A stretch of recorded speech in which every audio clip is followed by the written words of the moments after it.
The year was 1177. The sun beat down on the arid plains outside the fortress of Montgisard, baking the sand until it shimmered. Baldwin IV, the young king of Jerusalem, sat astride his war horse, his gaze fixed on the enemy.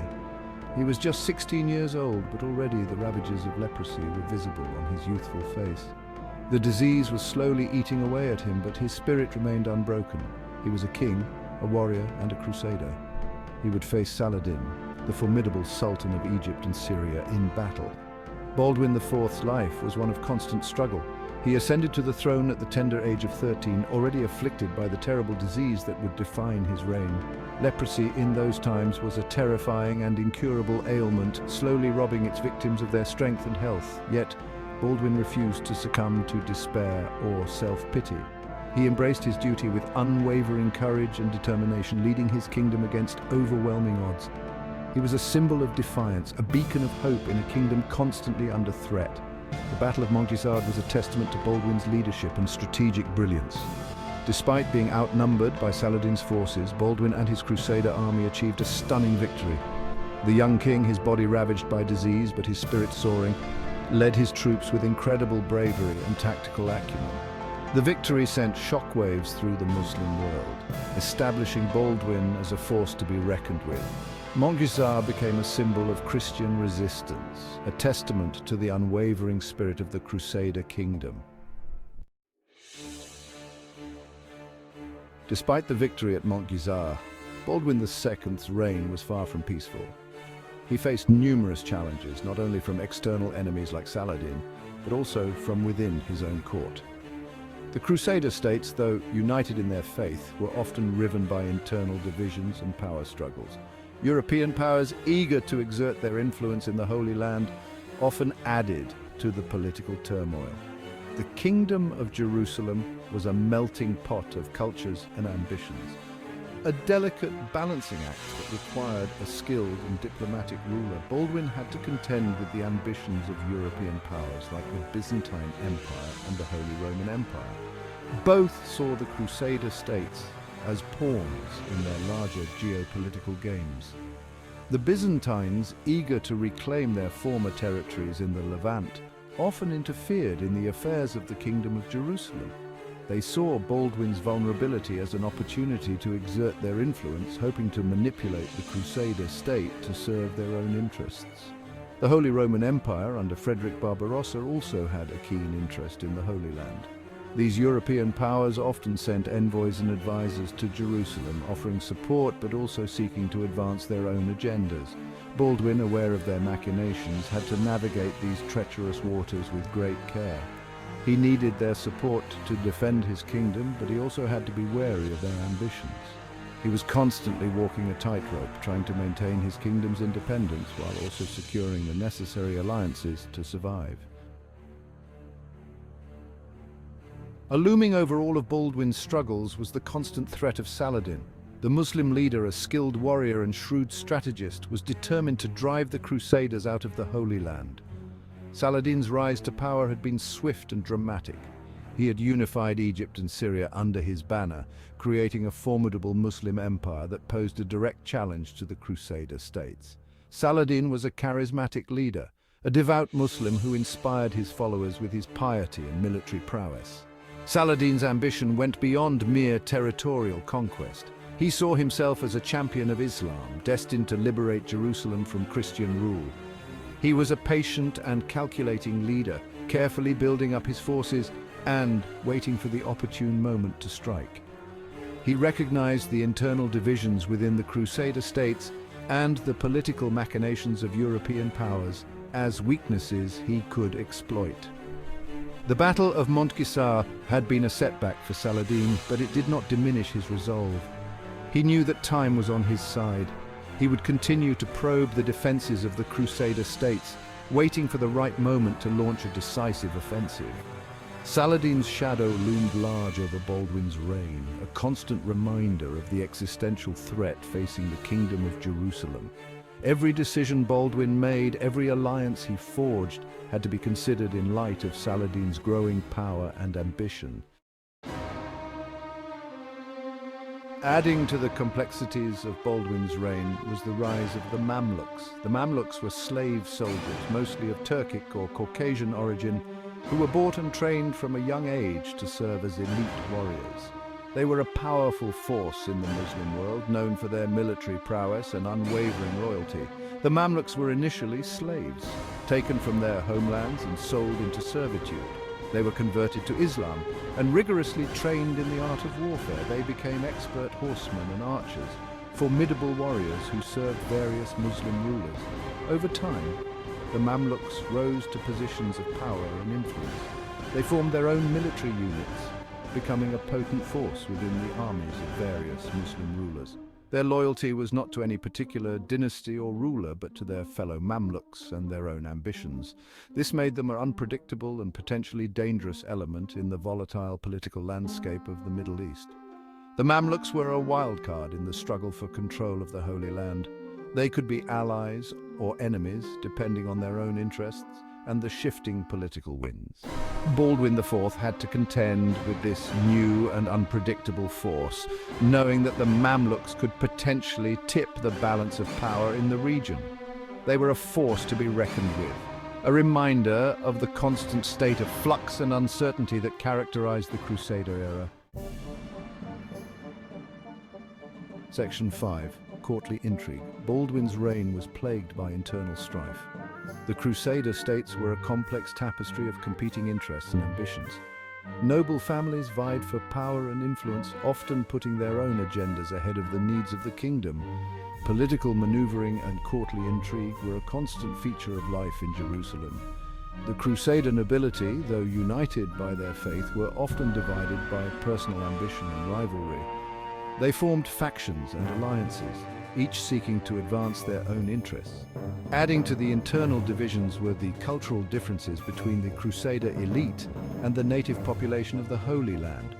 The Franks, as the Crusaders were known, were relative newcomers to the region, their culture and customs often clashing with those of the local population. This cultural divide created tensions and misunderstandings, hindering efforts to create a cohesive and unified kingdom. Baldwin, despite his youth and illness, had to navigate these treacherous waters with great skill. He had to balance the competing interests of his court, trying to maintain a semblance of unity while also asserting his own authority. He understood that a divided kingdom was a vulnerable kingdom, an easy target for Saladin's ambitions. The internal struggles within his own court were a constant drain on his resources and energy, undermining his efforts to defend the kingdom from external threats. Section 6. Agnes of Courtenay. Power behind the throne. One of the most influential figures in Baldwin's court was his mother, Agnes of Courtenay. Agnes was a woman of great intelligence and ambition, a skilled political operator who exerted considerable influence over her son. She had been married to Mamluk I, Baldwin's father, and had played a significant role in court politics even before her son's ascension to the throne. Agnes was a shrewd and ambitious woman determined to protect her son's interests and secure her own position within the Crusader elite. Agnes was a controversial figure, often accused of manipulating her son and using her influence for personal gain. She had her own network of allies and supporters within the court, and she was not afraid to use her influence to advance their interests. Her critics saw her as a power-hungry schemer, more interested in her own ambitions than the welfare of the kingdom. Despite the criticisms leveled against her, Agnes undoubtedly played a crucial role in shaping Baldwin's reign. She was a constant source of advice and support for her son, guiding him through the complexities of court politics and the challenges of ruling a kingdom under constant threat. Her influence was undeniable, and her actions had a significant impact on the course of events during Baldwin's reign. Section 7. Maria Comnene, a Byzantine Connection. Another key figure in Baldwin's court was his stepmother, Maria Comnene. Maria was a Byzantine princess, a niece of the Byzantine Emperor Manuel I Komnenos. Her marriage to Amalric I had been a strategic alliance designed to strengthen ties between the Crusader Kingdom of Jerusalem and the Byzantine Empire. Maria brought with her a connection to the Byzantine world, a vast and ancient empire with its own complex web of politics and ambitions. Maria, like Agnes, was a woman of considerable intelligence and influence. She had her own network of advisors and supporters, and she was not afraid to use her position to advance her own interests. She was a staunch advocate for closer ties with the Byzantine Empire, believing that such an alliance was essential for the survival of the Crusader states. Maria's influence, however, was often at odds with that of Agnes. The two women had different visions for the future of the kingdom, and their rivalry often created tensions within the court. Baldwin, caught between these two powerful figures, had to carefully navigate their competing ambitions, trying to maintain a semblance of unity while also asserting his own authority. Section 8. Baldwin's Last Stand. As Baldwin IV's health deteriorated, so too did the situation in the Holy Land. Saladin, sensing weakness, began to increase pressure on the Crusader states. He launched a series of raids and incursions, testing the defenses of the kingdom and probing for weaknesses. Baldwin, despite his failing health, refused to surrender. He rallied his forces, leading them in a desperate defense of his kingdom. In 1183, Saladin launched a major offensive, aiming to capture the strategically important city of Kerak. Baldwin, despite being bedridden by his illness, had himself carried on a litter at the head of his army. His presence inspired his troops, and they fought valiantly against Saladin's forces. The siege of Kerak was a grueling test of endurance for both sides. Baldwin's forces, though outnumbered, fought with incredible tenacity, repelling Saladin's attacks. The siege dragged on for weeks, with neither side able to gain a decisive advantage. The arrival of a Crusader relief force, led by Raymond III of Tripoli, finally forced Saladin to lift the siege and retreat. The victory at Kerak, though costly, was a testament to Baldwin's unwavering spirit and his refusal to surrender to his illness or to Saladin. Section 9. The Siege of Jerusalem. Despite Baldwin's valiant efforts, the tide was turning against the Crusader kingdom. Saladin, emboldened by his growing power and the internal divisions within the Crusader states, prepared for a decisive confrontation. He knew that Jerusalem, the crown jewel of the Crusader kingdom, was the ultimate prize. In 1187, Saladin launched his final offensive, marching on Jerusalem with a massive army. The Crusader forces, outnumbered and demoralized, were unable to mount an effective defense. The siege of Jerusalem was a short but brutal affair. Saladin's forces stormed the city, overwhelming the defenders. The Crusaders fought bravely, but they were hopelessly outnumbered.